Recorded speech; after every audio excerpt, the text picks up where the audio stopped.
Center for Digestive and Liver Health, which is a 10-doctor gastroenterology practice here in town.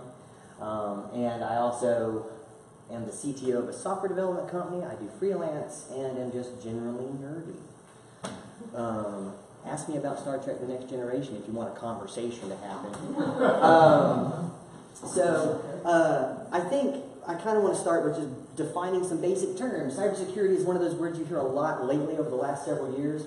Cybersecurity, don't let nerds confuse you with terms. We will do that if you let us.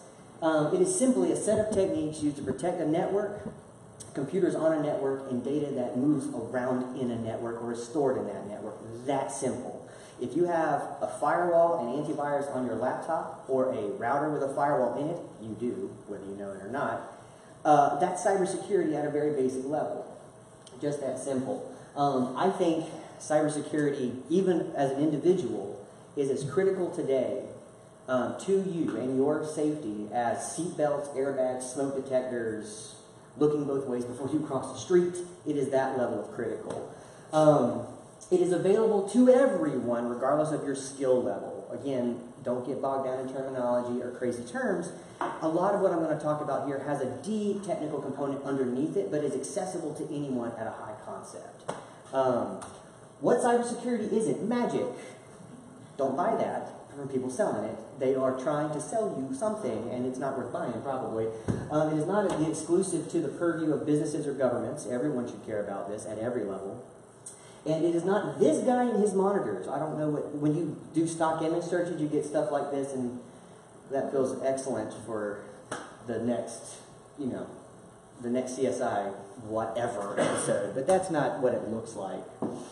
The first question we have to ask ourselves when we start thinking about cybersecurity is, who wants my data? Why does anyone care? I'm just little old me and on Facebook and Twitter, and who cares? Well, the first is hackers, and there's a big terminology around hackers, but what we really mean is malevolent actors. You'll hear that phrase a lot. What we're really talking about is anyone who will take your data, either pretend to be you for some nefarious purpose.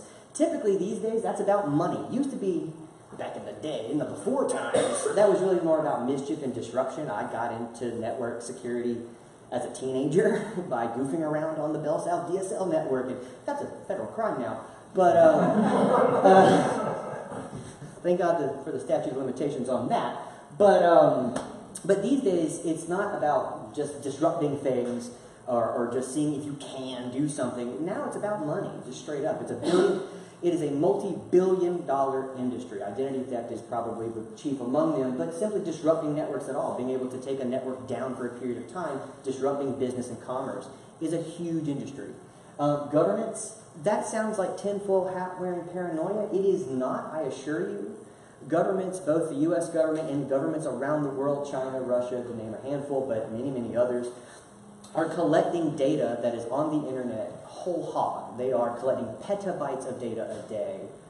If you're unclear, terabytes, a petabyte is thousands of those. So, and then corporations and ISPs. That's a money reason too, interestingly enough. Corporations want to track you, market you, that sort of thing. We'll talk a little bit more about the deep of that and the why of that. But those are the three principal things the three principal parties, as general as that is, who are interested in what you're doing, who you're talking to, what data you're sending and saving. The next question you have to ask is why. We touched on this. Money, just big letters, huge money. It's a huge money reason. Surveillance. Here's what you need to know about that. Again, it sounds like tinfoil hat conspiracy stuff. It is not, I assure you. The U.S. government alone is collecting petabytes of data on every single person on the internet they can. They're being fed that data from companies you use and know. AT&T, Verizon, Bell South, not Bell South, they are AT&T now. Apple, Facebook, they just are consuming it entirely. And they are storing that away. And and so 98% of all of the information being stored by the NSA is coming from a company like Microsoft, Apple, Google. They're feeding them that information. And they have to by law. They're not, I don't think they're evil. They're just trying to stay out of trouble with the NSA. China's a huge one. They do it as well, mostly within their own borders, but definitely in ours too, so it matters. Marketing. Again, that's kind of a money reason. If you've ever been on Facebook and see an ad, or in your Gmail and see an ad that, hey, that's a thing I was just looking at on Amazon, that's an example of this, just pure and true. They want to market to you, and they want to market to you very, very hard. What of my data do they want? This is a deep question, to be really, really honest, but the high level is identity.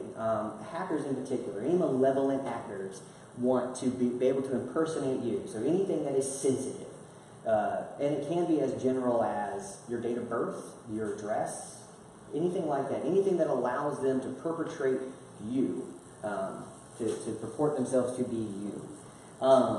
On some level, they also are going to want personal and socio-political affiliations. That's really more of a surveillance thing. Again, that sounds conspiracy theorist, but believe me when I say it happens, for sure. Behavior. That's what I'm really talking about when I talk about things following you around online. They're tracking what sites you visit, how long you're there, what you're looking at while you're there.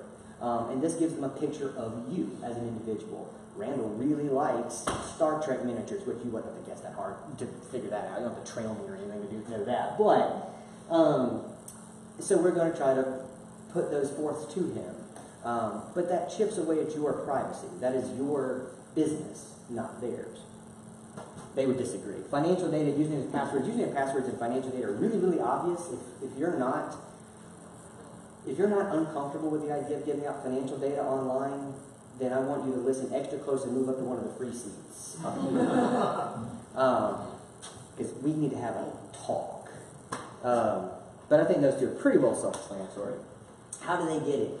This is where rubber meets road, kids. So in transit, again, terminology. In transit simply means in movement, going from place to place, going from your computer, like this one here, to some server somewhere, which everything you do on the internet is doing that many, many, many times a second.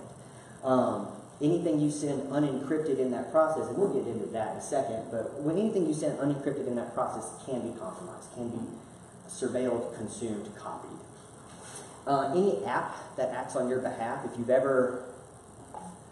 ever given an app permission to log into a website as you, or do something as you, what you've now done is given that app the ability to impersonate you, which is a convenience, and I do it. It's convenient to, instead of create a username and password for this website, log in with my Facebook. But now what I've essentially done is allowed Facebook to log in for me, which means anyone who compromises that now can compromise the thing I just logged into. Does that jive? So that's huge. You should know what those permissions are. You should know you should think hard whenever you're asked that question. Allow such and such to access your posts online or whatever. You should think, is that okay with me? At rest. Simply means stored, not in movement. So on your hard drive, on some server somewhere, wherever that is. The biggest thing about that is, we talk about physical access to the laptop or to your phone. Most people are going to guard that pretty well, unless they're stolen. We'll talk about that in a minute. But what we really worry about are malware and viruses that can compromise that data as it is stored on your computer, or your device. That's huge. The other thing that most people don't think about is, especially nowadays with offsite backups like iCloud backups, which Apple's actually pretty good about it, so I'm not super concerned about Apple. But if you use Carbonite or something like that, how secure are they?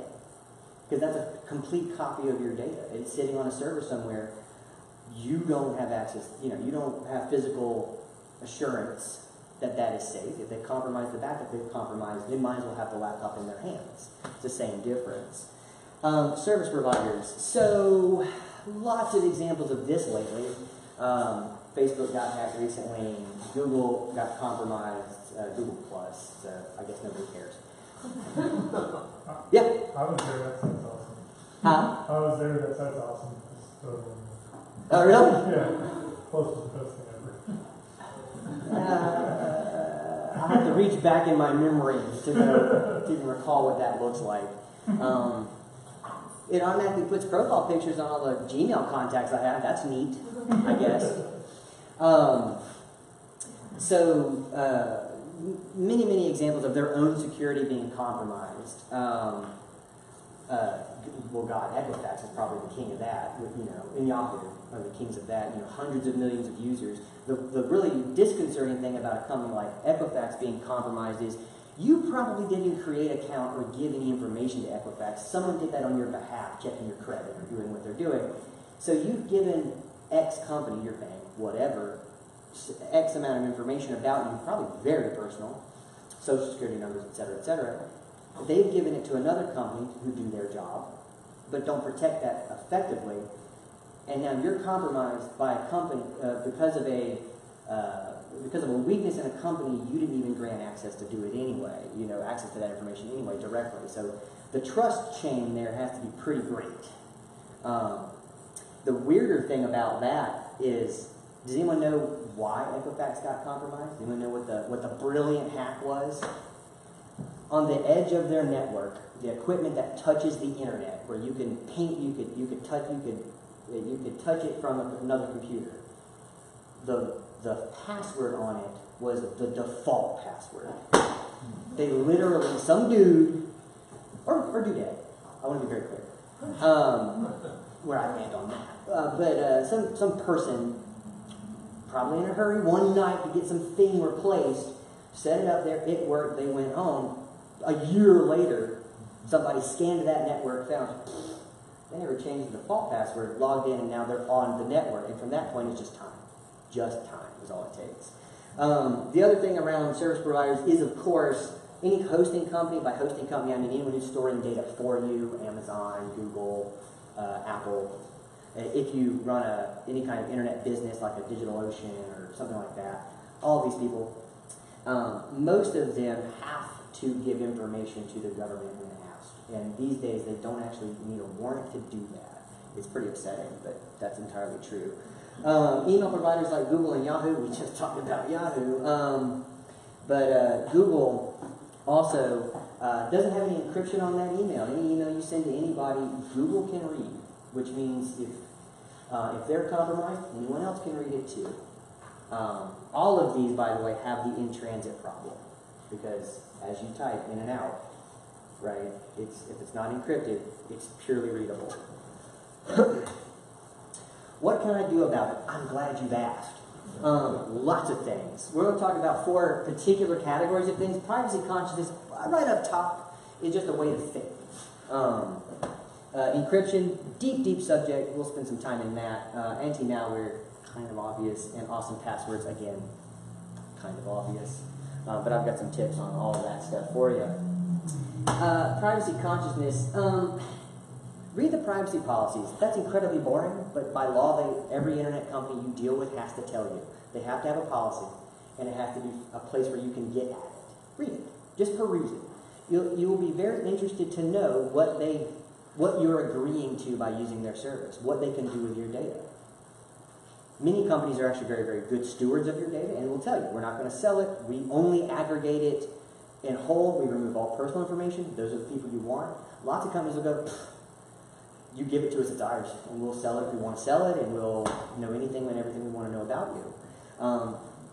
You should just be able to make an informed choice on that. Reading the privacy policies of those services is a big step forward there. And you're going to spend an afternoon doing it, but pace yourself. Privacy settings. Most services have privacy settings of various kinds. Most of us are going to be familiar with things like Facebook's privacy settings, but there are others. Services that have similar privacy settings. Just familiarize yourself with what is available to you to protect yourself. A big problem around this idea is getting people to realize, getting people through the trust problem. People inherently trust these companies to act well on their behalf. That is foolishness for them. That is folly. They have no incentive to behave because the penalties aren't really necessarily there for them when they misbehave. So, besides you getting angry with them and maybe not being a customer, they'll get over that, mostly. You know, I mean, I'm not saying they don't care, but they don't care enough is my problem. Again, not evil, just in business. And so their principal concern is making the money, not protecting you, unless that is business. Encryption. So this is by far the single best thing you can do for yourself. Is right here. Is any one of these things or all of these things in concert? We're just going to dig in. We're just going to do this, kids. Boom. HTTP versus HTTPS. Yes, this stands for something. No, you don't care. What you care about is HTTPS. Anytime you see that, that is encrypted communication. It means whatever's being sent from you, from your device, whatever that may be, your tablet, your phone, your computer, to the server that's receiving it is gibberish, except to you sending it and the server receiving it. It is encrypted. By the way, whenever you hear that term, and we say that term all the time, there's a huge section of computer science and engineering that deals with encryption, how that works. I'm not even an expert on how it works necessarily, because it's a big math, calculus, blah, blah, blah. Dropped out of college, don't know. All I can tell you is, it is gibberish in between. If I were to capture the traffic of an HTTPS conversation, all I have is gibberish. And unless I have the key that those two pieces of the password, basically, that those two things exchange all behind the scenes without me having to do anything, I can't decrypt it. I cannot. It is mathematically impossible to do so. It's just not going to happen. So this is by far one of the biggest things you can do for yourself is look at the top of your browser. Chrome, Firefox, Opera are great at this. They will tell you big green, secure, or big red at the top of the address bar, not secure. Not secure, just be aware. Doesn't mean you can't use the thing, just means you should be aware that whatever you're giving that website isn't going to be encrypted. Can be compromised very easily. I'll tell a quick story about that. Years ago, at my job at the Center for Digestive and Liver Health, a company implemented a new time clock. It's a web-based thing. You just go to a website, log in, boom, punch in, punch out, whatever. They initially deployed this without HTTPS. They deployed it the other way. And I called the IT guy. It's a local company. I called the IT guy. I said, "We're going to change that?" "No, why? Why? We don't need to. It's fine." "Is it? Okay." I then sat at my desk. I then captured 5 minutes of traffic on my network. Was able to find the username and password for my coworker. Confirmed it with her. Is that you? Yes. Okay. I then forwarded that log of information to the IT guy and said, "When are you going to change this?" I could easily log in as that person and do anything I want. Ask her and get a lot of personal information about her. Her pay rate, her social, anything I wanted. Ask her, because they kept all that information. It was changed the next day. They listened to reason. Good for them. Another thing you can do for yourself is a thing called the HTTPS Everywhere plugin. It's available for every browser. And it will, if you go to a site that is simply HTTP, unencrypted, it will redirect you automatically to a site, to the version of that site that is HTTPS. Very, very handy. Very, very handy. And it's free. Even better.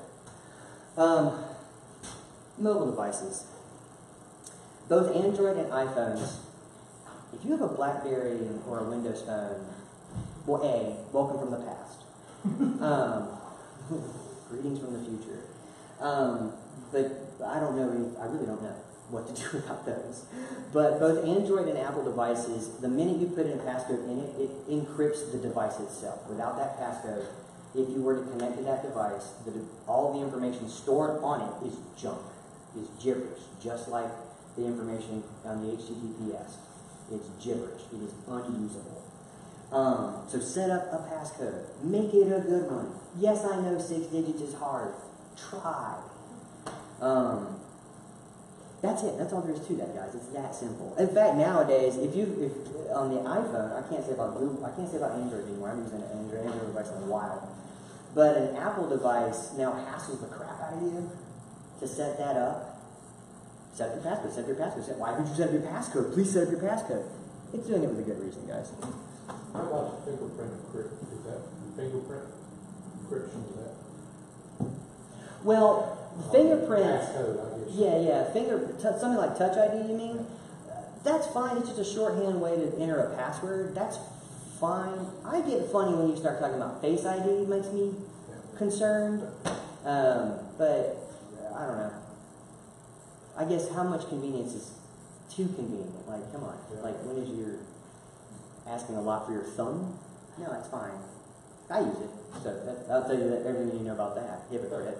I would make the case too that like the other whoever's on the other end of that password matters. I'm much more comfortable giving my Face ID to Apple than I would be to Facebook. Oh God, well I think that's privacy consciousness right there. I mean, straight up. If you trust the other end, well, and Apple's got a very good track record with this overall. I mean, pretty much every tech company involved in it, I mean, that does business in America of any size is feeding information to the NSA. There's almost, get over it, I guess, is the only thing you can do about that. But as far as outward security, absolutely. Apple has had one breach in the last 10 years, and it was really a relatively small handful of accounts that were breached, and they were breached because their passwords were simple, not because Apple's servers were insecure. I think they take it very seriously, and I think they do a very good job. And they're very transparent about it, which is also nice. For whatever it's worth, Microsoft too. I mean, we make all the jokes you want, but Microsoft's made giant strides in this, so I feel very confident with that. They give you a lot of tools too if you use their Outlook.com email to encrypt and so on. So it's a good thing. If you're never sure about the person on the other side, oh, it's like a stranger. You wouldn't hand them your driver's license. Same kind of deal. Why would you do that on the internet? It's insane. Or if you know them even less. Drives. By drives, I just mean anything that stores data. So flash drives, thumb drives. This includes your phone. This includes your laptop or desktop. If you have a Mac, File Vault's built in and it's super easy to use. There's no reason not to set that up. As long as you choose a good password on the front end to decrypt your drive, to log in, it will decrypt the drive automatically and you're good to go. This is File Vault encrypted right here. If you pull this drive out of here and plug it up to something else, it's unreadable. It is junk. I do this with external drives of mine that store backups. Using a utility called Discryptor, which is free and is very, very good. That's a Windows-based utility. If you have Windows 10 or Windows 7, God bless you. That's a free utility. Choose a good password. It'll encrypt it and keep it encrypted. And unless you have that proper key, it is absolutely useless. If you have Windows 10 Pro, which probably not, but if you do, it comes with a thing called BitLocker, which is built into the OS, kind of like File Vault is on Macs. Works great. I use it at my office. It's fine. The only thing that makes me nervous about it, to be honest, is encryption has protocols that are regulated and standardized. And Windows doesn't tell you what their standards are. So you're kind of hopeful that they're doing the right thing. I've never heard of one being compromised, so I think that's as good as that gets. But Discryptor is a good winner for general purpose use on Windows. If you're using Linux, you're probably not listening closely to me because you're a genius and awesome. You're a hyper nerd, and what are you talking to me for? But there are tons and tons of utility for Linux, which is also useful if you have Linux servers hosting something or the other. Good idea. VPN. This may be a thing you've heard of. Yet again, all that terminology. I will tell you what this one means. It means virtual private network. Essentially what's happening here is much like HTTPS is encrypting communication between your browser and the thing you're talking to, whatever server on the other side, whatever web server you're talking to. This is doing it to literally all network traffic coming out of your computer or your device. All of it, period.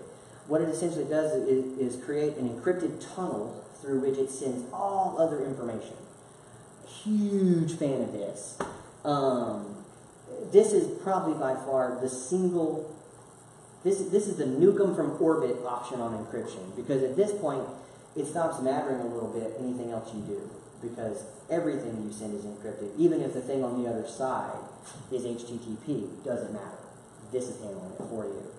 There are a bunch of, I've got a bunch recommended here. I use the NordVPN one. Hotspot, okay, awesome. Hotspot Shield is another one. They've got a free app for your phone. If you're ever on open Wi-Fi that does not prompt you for a password, that's essential, absolutely essential. I can, being not a hacker genius, I could sit in this room. They encrypt the Wi-Fi here, so good for them. Awesome. But if they, but had it not have a password on it and was open Wi-Fi, I could sniff that traffic and get whatever it is you're typing, even before it gets to the other end, which makes the HTTPS thing super important. A VPN would scramble it, period. Emails, everything. So a VPN is a fantastic thing. Here's the other trick. I didn't get into this in deep, super deep, but I will now. Aren't you lucky? As of last year, with the repeal of some of net neutrality's protections, for those of us who have any interest in the free open internet, one of the things that ISPs now have the right to do, if they wish to avail themselves of it, is collect traffic. Basically, record where you go, how long you spend there, all that stuff, and they can sell it, if they want to other advertisers and people like that. A VPN says, no you don't, because everything they see is gibberish. They have no idea what you're doing at all. Here are four. I said the thing about Hotspot. I've used the private internet access one before. Works. It's fine. I've never used Keep Solid, but it's highly reviewed. The biggest thing, if you're going to look into this, and they're mostly very, very cheap. I think the NordVPN, I want to say, is like $7 a month, something like that, and it lets you use it on 5 devices simultaneously, which is just awesome. But the biggest thing you want to look for is logging. They will tell you, yes, we keep logs. No, we do not keep logs. Some will tell you, we keep logs, but only diagnostically. Nord does this. They say, we don't track IPs, we're just tracking traffic. So performance, in and out of different pieces of equipment and nodes. Other ones say, we don't track nothing. Not performance, not nothing. You want one that tracks as little as possible. Because if they're ever pressured to give up information for some reason or the other, they'll have to, and they'll have it. Email. Yes, people still email. Don't look at me like that. No, I'm not old. You're old. Whatever. Encrypting email is actually a bit of a trick. VPNs go a long way on this right there, just straight up. But the other thing one can do is you can actually encrypt it stored. There are a few different utilities to do this, and I'm not going to lie to you, there is a little setup to this, depending on your particular need. One of the best things, if this is a concern to you, that the email you are storing is encrypted and secured, is probably to use an encrypted email service. LavaBit and ProtonMail are two of the most popular, been around a very long time, and have a very good track record of security. If you want to do it yourself, kind of roll your own thing, the two tools I recommend for Mac is a thing called PGP Tools, which actually makes it pretty simple. You install a utility, it generates your key. The only big thing is, if you do this yourself, the person on the other end has to have that key so they can decrypt. You gotta have the password. So how you get that to them then becomes the question. My favorite question in the world is, well, do I email them the key? No! Why would you do that? That's just, no! You can't. That, unfortunately, there are different ways to do it. Emailing them is not it. But again, if this is a concern to you, both LavaBit and ProtonMail are actually relatively cheap. If you have a lot of mailboxes, if you're running a business and you want, 100 people with mailboxes, it gets pricey kind of fast. But for a single person, I want to say they're $10, $11 a month, and have exceptional track records. Exceptional track records. Chat, IM, text. Though IM, is that even a thing people do anymore? Okay. People are going to watch this, and I don't know. So here are just, all you need to know is, again, encryption. If it is sent openly, it is open. There are 3 apps out there that pride themselves on encryption when it comes to the texting chat. Signal is probably one of the more popular. Signal also can encrypt the phone call you're on. It uses an internet-based service. So even if you were to eavesdrop on the call, it would be junk, which is kind of neat. You pay for that, but Signal just for IMing and texting purposes, chat purposes, is free. Chat Secure, which is free all the way around. I think they also now do calls. WhatsApp. Oh, WhatsApp. It's owned by Facebook, so make your judgments on that. They claim a high rate of encryption, a high rate of security. There is absolutely no evidence to discredit that claim, but they're owned by Facebook, so your mileage may vary. How you feel, how comfortable you feel, is up to you. But these are three very good options if chat kind of communication concerns you. When I did this talk for activists, we spent a lot of time in email and DIS, because that is the way lawyers, civil rights lawyers who are dealing with people who are fighting deportation and things like that, this is how they're going to communicate a lot. With either, people, they want to text. No! That's it. Once it gets to the device, if the device is encrypted, fantastic. But in the middle, it's just not. It's just open text and can be read by pretty much anybody. To the average person, I don't know how much, I'll be honest with you, I don't know how much my text in my life needs to be secret. I don't care. If the NSA wants to see her give me a shopping list for after work, fine. Maybe they can help me pick up eggplant, because still don't know how to shop for eggplant. Anti-malware. Used to be called antivirus. That's an old term. We would say anti-malware now. And this has evolved a great deal over time. Another quick story. Years and years ago, when I first got into technology, there was a worm that went around. The difference between a virus and a worm is simply a worm propagates itself. Viruses have to be passed through some other means between computers. There was a worm out called the blaster worm. Look it up, it's a hoot. All it did was shut down a computer 5 minutes after it booted. That's all it did. And it was hilarious to see a room full of computers do that. All in just synchronized. It was amazing. But that's not what viruses do now. They're going to encrypt your hard drive, which is a bad thing when someone else does it for you without your knowledge or consent, and hold that information ransom, called ransomware. Sometimes they do it and don't ask for anything because it's called a crypto crime. They just want to screw you, basically. They just want to bring down your operation. Now, that's not a thing that most of us normal humans would ever deal with, but at big corporations, it definitely is. If you were a competitor of, Apple or Google or whatever, and you could bring their production down for even an hour, how valuable is that to you? Pretty valuable, you'd think. Yes, your Mac can get a virus. Yes, it can get malware. That is by far the most common question I have ever gotten. I've gotten that question more than I've been asked my name. Yes, your Mac can get your Mac can get infected with something. Yes, you should protect it. A good anti-malware program is worth every penny you spend on it. There are many free ones. You're going to tell us how, right? How what? To protect the Mac. Yeah. Okay. Well, very simply, actually. So, right here. Those recommendations, I use Bitdefender Total Security, installed right here. It's you pay for it, but you can protect up to 3 machines. It's actually PC or Mac, and it's like $50 a year. Sounds like a lot. I assure you it's worth every penny. There are a couple other really good ones. AVG is one that's also very good, and Malwarebytes is another one that's also very good. They are relatively inexpensive, and again, worth every penny. You can even find free versions that are pretty good. AVG's got a free version that's okie dokie, but I think you should spend the money and get a total protection. A lot of them, when you go the free version, are skimping on features. The Total Secure, by the way, comes with a good VPN. Just saying, 2 birds, a stone. Bam. Bonus points. Let's talk about bonus points, shall we? An internet security appliance. That sounds fancy, but all I actually mean is a good router on your network.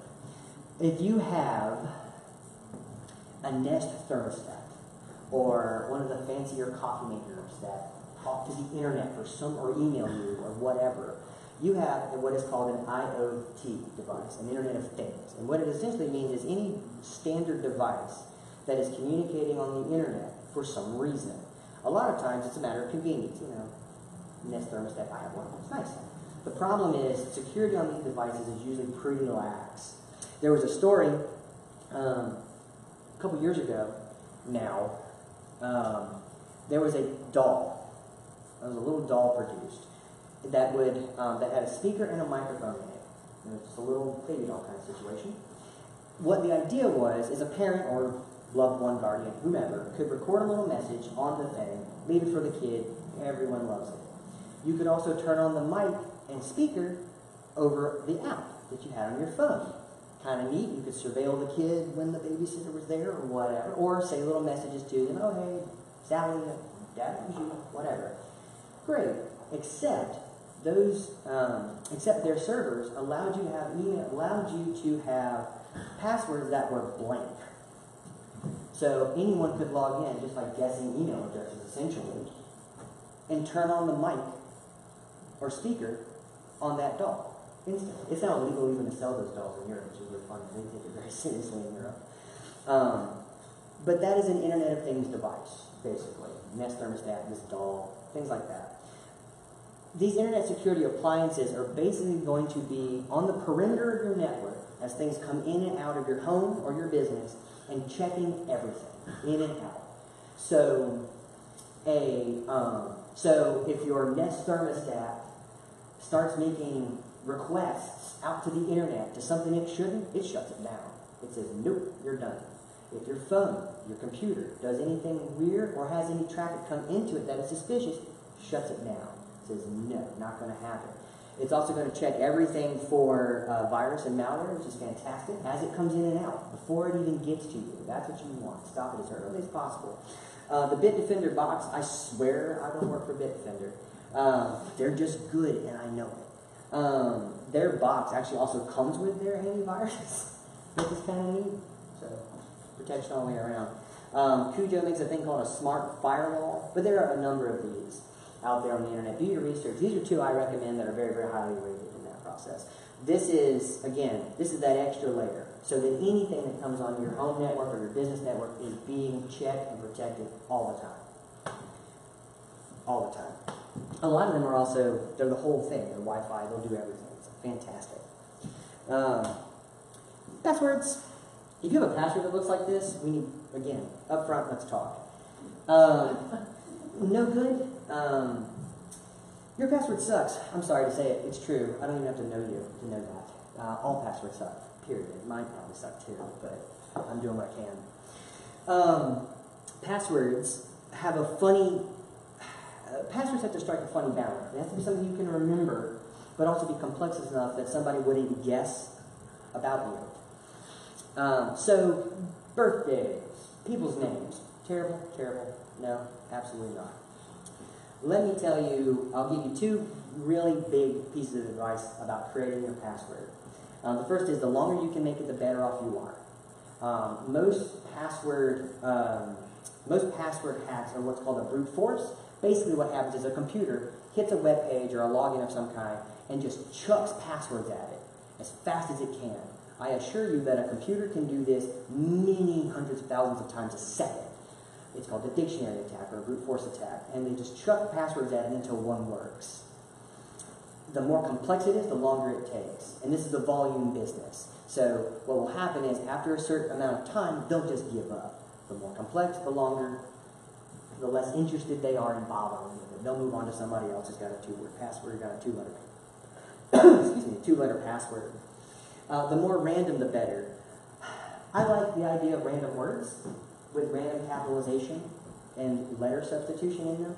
Another one I heard that I like and seems to work pretty well is phrases from books or song lyrics, something that nobody would know you'd know or guess about you. You could, have a password that was some amalgamation of, a verse from Life on Mars by David Bowie. Who in the world would guess that of all the songs in the world? Even if you're the biggest David Bowie fan, he's got 500 songs. It could be any of them. So those are good ways to go about that. Josh! I had a suggestion there for the Please. random words. No, go for it. It's called Diceware. Mm-hmm. It's like this giant table of random numbers. You basically roll like 6-sided dice, a bunch of them, and then it gives you the random words. Yeah, that's so pretty good. It gives you a source of random words. That's a fantastic idea. Yeah, random words for Well, I like random words. The less they have to do with each other, the better. Yeah, they're super random. I mean, you can be super random, you know, biscuit monkey, whatever, I don't know. Well, anyone who knows me would know those would be like the two words I choose. I don't know why, I just like those two words a lot. Two-factor authentication, sometimes called multi-factor authentication. You'll see this abbreviated as the number 2FA, MFA. All that means is it takes two pieces of information to authenticate to a something. I'm a huge fan of this, and lots of services offer this, including Facebook, Twitter, etc. Sometimes they'll text you. You probably logged into something. Oh, we'll text you a code. That's two-factor authentication in its most basic form. I can right now give you my password to my GitHub, for example, and it would do you no good without also having my phone that generates the code, a 6-digit code. You have to be able to compromise two pieces of equipment in order to authenticate as me. Along with encryption, this is massive. Two-factor authentication. It is mostly free. Google makes a good authenticator app for obviously Android, but also Apple devices. They make a good, and there are a bunch of other good authenticator apps out there. Look, if a service offers it, turn it on. You've probably also seen this. If you have an Apple device, you've probably also seen this. Starting, I think, in iOS 10 was it? Or 11. They prompt you to turn on two-factor authentication for your iCloud account. Fantastic idea, and instantly introduced millions of people to two-factor authentication. You go to log in on some new device, your new Apple TV or whatever, and it says, check your other Apple device, and it pops up, allow. You might type in the code. That's two-factor authentication. Again, implemented really well. But most services will have some version of this. Big services will have some version of this. Turn it on. It is free to use, and it is awesome. It is an extra hassle to log in. Sorry, it takes you another 30 seconds. It is what it is. Browser password managers aren't awesome. They've gotten better, but I still only have so much trust in them, to be really honest. If the browser is compromised, it's compromised. It's kind of the bad news on that. But there are great password managers out there. I use one called LastPass, which is like, it's no joke, like $8 a year, something like that. It's real super cheap. It has two-factor authentication. Basically what happens is you store all your passwords in it, you have a password to it, it does the rest for you. It remembers for you. So most of my passwords are, no joke, entirely random strings of characters that are between 12 and 24 characters long, but I don't have to remember them. It remembers for me.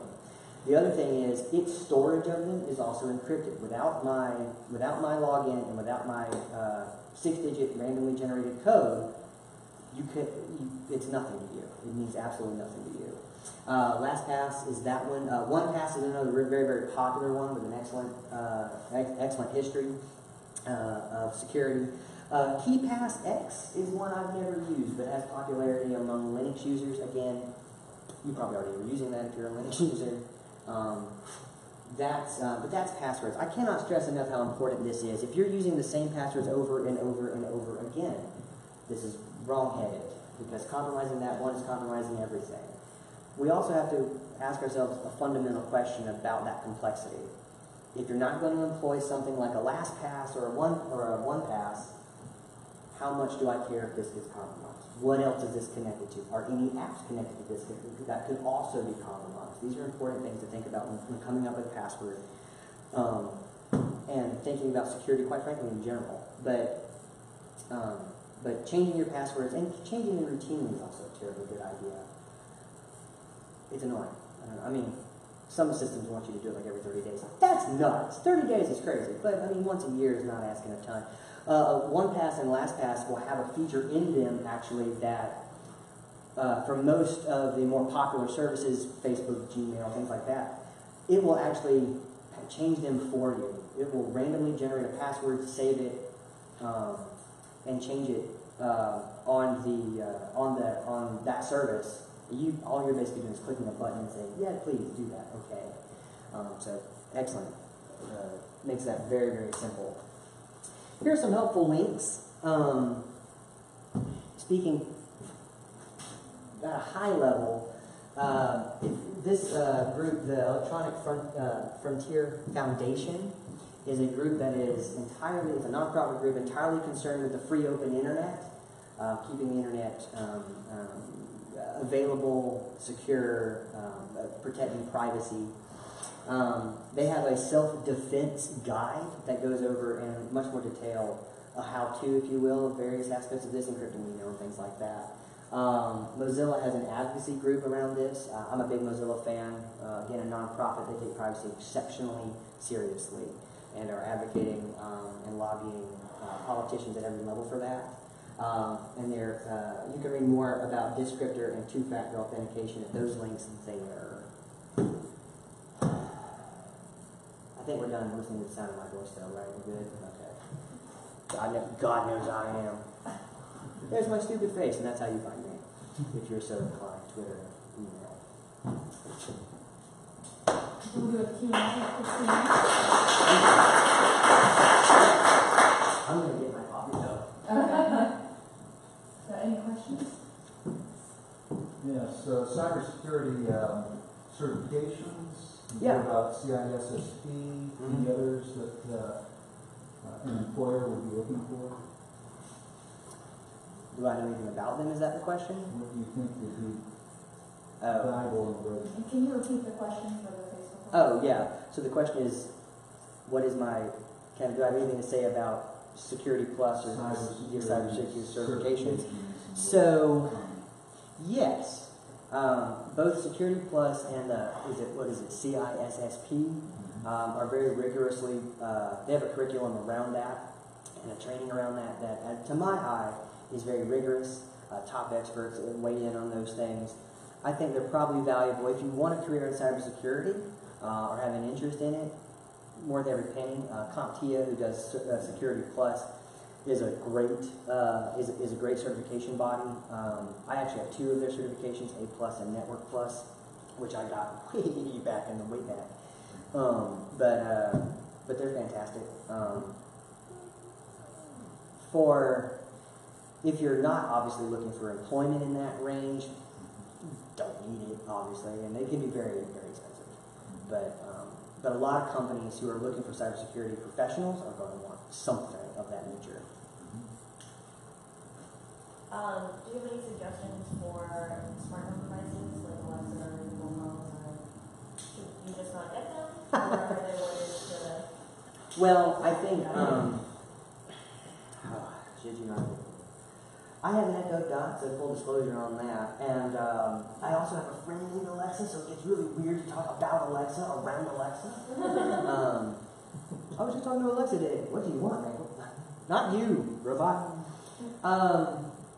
I think it depends on your own comfort level. Understand that a device like I was describing, the security appliance like I was describing, can keep it from being compromised. Both Amazon and Apple, who now have the HomePod, which I haven't played with, it seems real cool.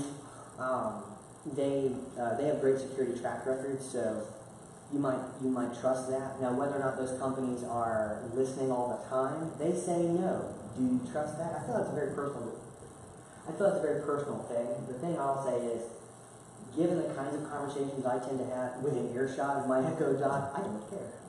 Personally, I mean, I'm not reading out my social security number. I'm not, you know what I mean? I'm not doing that sort of thing. Anything with a camera makes me nervous, if that makes sense. So, because they now have the Portal. Thank you. They now have the portal, and they now have and Amazon's had for some time an Echo that has a screen and a camera in it. I'm very uncomfortable with cameras being able to just peek into my home whenever. You don't know how I walk in the morning to get my coffee. I don't know that I want that on the public internet. So you I'm not going to pay them $40 to collect data on it. They can pay me $40 a month, and I might talk about it.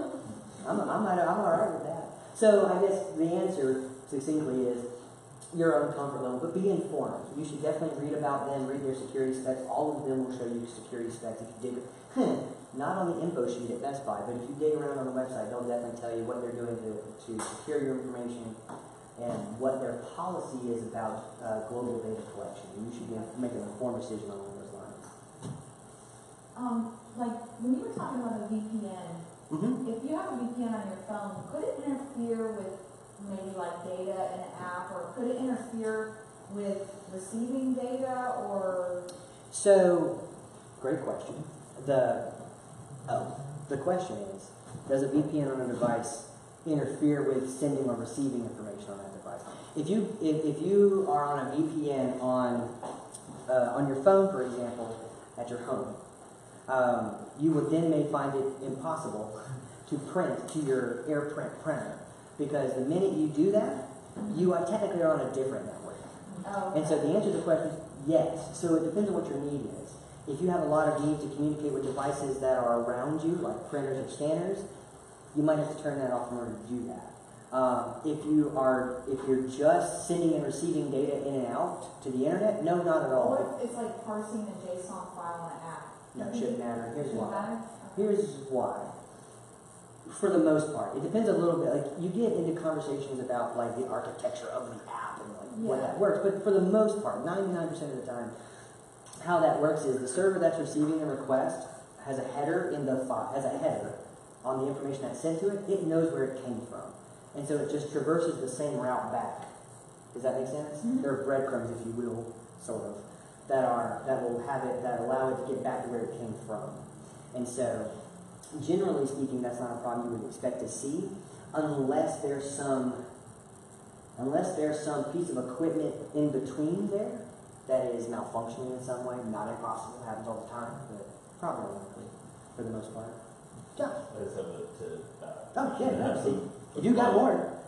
Well, I use Encrypt Me, which is really good. But two funny stories from it. Well, one is neocoding. So if you're coming, so you're going to be using coming out somewhere else, right? So it's not your IP address is going to be incorrect. So it's not going to be like why is this giving me a delivery Colorado, New York City?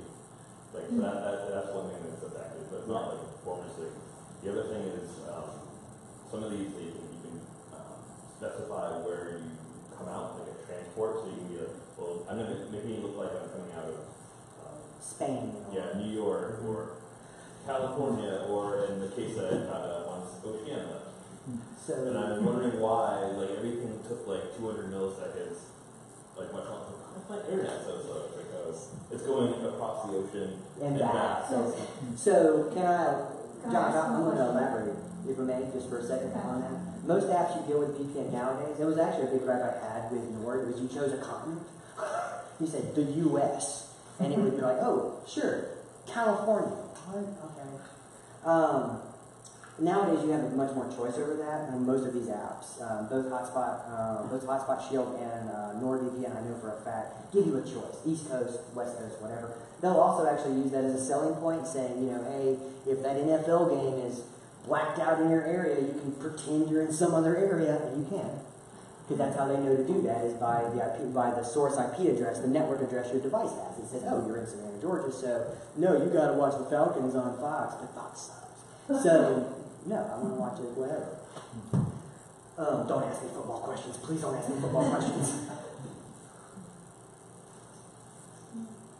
Sorry, Sarah, you wanted to say something else? I'll ask him privately. Yeah, sorry. So probably hotels are the place where I'm My God. vulnerable, I guess. Tell me what. Yeah, you are. What should I do or not do in a hotel? The biggest thing in the hotel is that Wi-Fi is horrific, and a VPN is going to do you every bit of good. I use anytime I'm in a hotel, VPN on my phone, VPN here. My wife don't love it, but I put a VPN on hers. I'm kind of got to use it. So VPN is going to be your biggest thing there. Biggest thing, because most of those hotel Wi-Fi, it's changing a little bit. Some of the ones you go to now are password protected and is encrypted, but I still find a lot aren't. And so having a VPN service like Hotspot Shield, which again is free on your phone, and the version for your other devices, I think is very, very cheap. That's going to be the biggest thing you can do for yourself in that scenario. Coffee shops work the same way. If you're in Starbucks, or Target's Wi-Fi, or VPN, guys, VPN. It's cheap, it's ready, it's simple to use. You don't even have to understand how it works. I would usually have like a 50% off sale like for Christmas too. That's your point. 50% off, basically cheap. Yes, ma'am.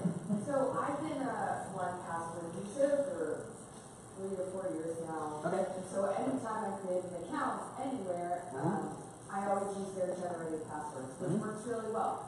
But for my parents, who are dinosaurs, my mom stores her Amazon password in her cell phone after a Mazan.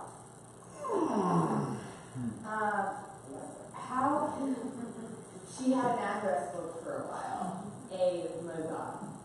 How can I encourage them to be more password conscious, and that they shouldn't use mine and my sister's wings for it?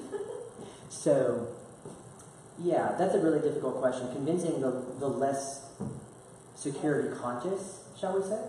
Because I don't think it's about age. I think it's about hassle, to be really honest. They look at it and they go, oh my God, I just want to buy something. Like, I don't need all this gibberish. I think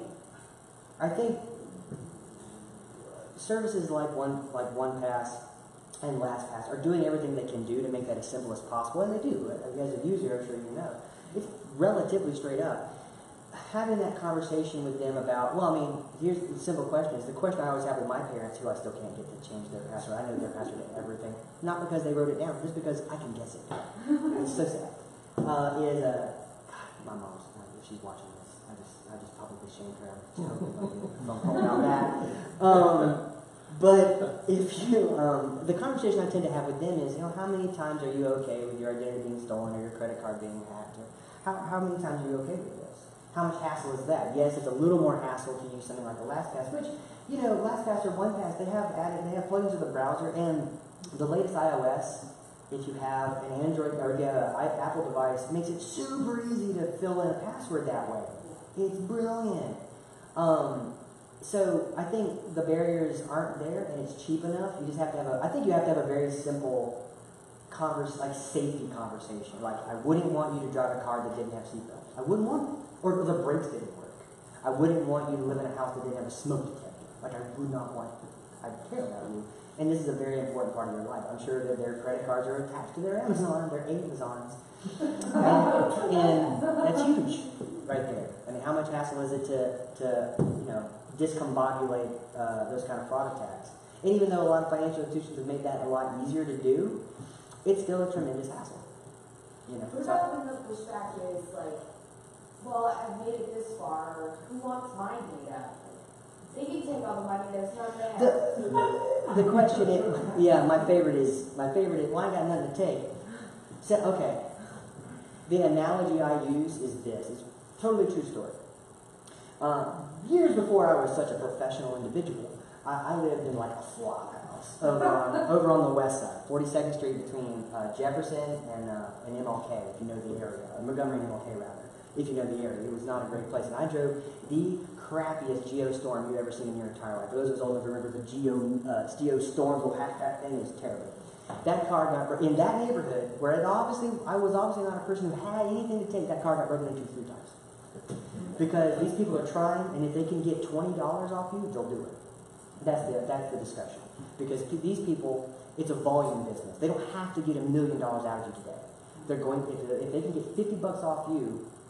Well, here's one for you. You know what a credit card number goes for? You've probably heard the term dark web. I didn't go into it super deep, but just real quick, we'll touch on this as quick as I can say anything. The dark web, everyone ever heard of this? Dark web? Dark web? And then you have the deep web. Anyway, all the dark web is everything you can't see by Googling, basically, which is a lot of things. But there are a lot of things on there that are not terribly family friendly, to say it that way. They're not for public consumption, not for everybody. You can buy everything from, LSD to higher hitting. I mean, I'm not even remotely kidding. That's not hyperbole. A credit card number goes for, a social security number, either or, goes for about $10. That's how cheap it's gotten to pretend to be another human being. And they do that because they're adapting and compromised every minute of every day. That's the conversation we have. Yes, you don't have much, but if you got $20, they want your $20. I don't know. I'm not in that same struggle myself, so I appreciate it. My dad's email on Yahoo was compromised. I don't think anything terrible happened except just literally everything got reset. Delete all the emails, all the contacts. So that's something we can take in from Facebook. Delete all the friends. Mm-hmm. That's starting from zero. It's a huge hassle. Yeah, starting from zero. Yes, ma'am. Can I just add a little thing, being your parents' age? It's not about age, ma'am. I want to be very. I'm on that side. It's about relationships, though. So you're attacking this from the wrong point of view. you have to give them some reason to do it, and obviously money and all that is. But if you say, Mom, you know, it will make me feel better, and I promise, you can contact me any time, day or night, if you have an issue. Yeah. That's what it is. What wants you? She wants you. So, see, it took forever for my kids to get me on Instagram. So I was like, I don't know where. My daughter took my phone, set it up, and the reward of being able to see their pictures, I know Instagram now. But before then, it was like something out there. And she set it up, and she said, if you have a question, just give me, send me a message, and I would message, she would get back. There was no like, God, don't you know this by now? But that interaction really stroked me getting into that. So, if you care that much, you're going to have to pay the price, spend the time. Because they don't want another thing. They want your time. So, I bet you if daughter says, hey, I'm here, I'm not judgmental, they'll be on that. Yeah. That's an exceptionally good point. Exceptionally good point. Patience, number one. But number two, I can typically get my parents into something if it involves me hanging out for an hour, which sounds terrible. I visit my parents, I'm not terrible, I promise. But it ends up, you kind of roll it into the excuse to hang out, and they're kind of into